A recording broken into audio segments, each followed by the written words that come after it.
Ikaze ndi umugaragu w'ibyegeranyo n'amakuru pero ngiye kubagezaho umuhanzi w'umunsi bita Clarisse Karasira yakunzwe na benshi yigarurira imitima ya benshi. Amateka ye niyo tugiye kugarukaho. Clarisse Karasira akaba yaratangiye gukoresha urubuga nka YouTube ku itariki 20 z'ukwa karindwi 2016. Akaba yarakoze video yabashije kugeza ku rubuga nka YouTube zingana na 62 harimo n'ibiganiro n'ubukwe bwe yagiye akora n'ibindi byose yagiye atanga ubufasha bw'ibanze. Clarisse Karasira akaba yararebwe cyangwa se akaba amaze kurebwa na miliyoni 43 nizo zimaze kumureba. Clarisse Karasira akaba afite abantu bamukurikirana bangana n'abasubscriber ibihumbi 276 nibyo bibasha kumukurikirana. Clarisse Karasira ngiye kubagezaho indirimbo zimwe yagiye akora, niba uri umufana we cyangwa se muri abafana be mukaba mwarazibagiwe ndi hano ngo nzibibutse.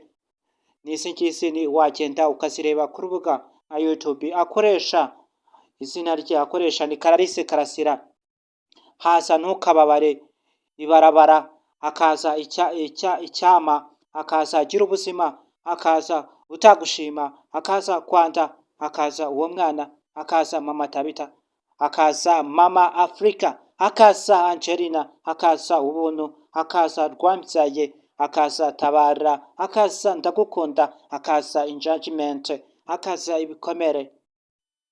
Ndabakunda cyane, ndabakira abantu mwese mugeze kuri uyu muyoboro. Niba wahageze cyangwa se uri kureba iyi video uramenye ntugende utavuze, utaba nka cya kinyoni bita igishwi cyagiye kitavuze. Niba wahageze kora subscribe, like, comment, ibyifuzo n'ibitekerezo ni ingenzi. Nkomeje gushimira abantu mwese muri kugenda mukora like, comment na subscribe. Ibyifuzo n'ibitekerezo byanyu ni ingenzi, mwakoze cyane. Ikindi ndagiye mbabwira amateka ya Clarisse Karasira.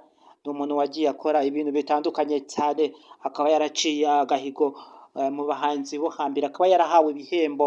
Mu gihe iyo ugize abasubscribe ibihumbi 100 uhabwa ibihembo. YouTube iguha ibyo byose yarabyakiriye, n'ibindi bihembo yagiye ahabwa nk'umuhanzi ukora gakondo kandi akayikora neza, akora